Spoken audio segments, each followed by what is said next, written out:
कहानी नवीसी में टॉपिक है सच्ची खुशी।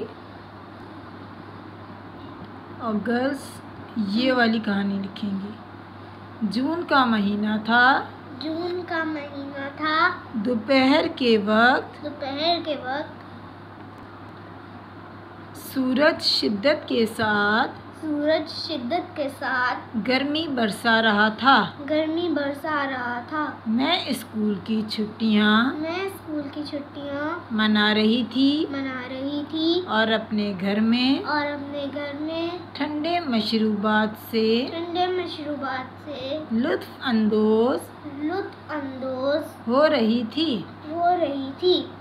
इतनी ही देर में एक चिड़िया दीवार पर बैठी चूं चूं कर रही थी। जिसे देखकर जैसे कह रही हो मुझे ठंडा पानी दो। मुझे चिड़िया को देखकर निहायत दुख हुआ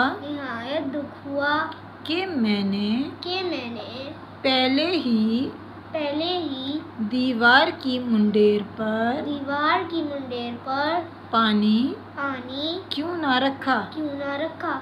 मैं भागती हुई बावर्ची खाने में गई और एक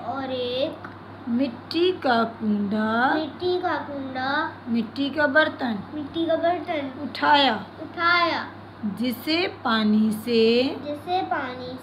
भरकर दीवार पर रख दिया।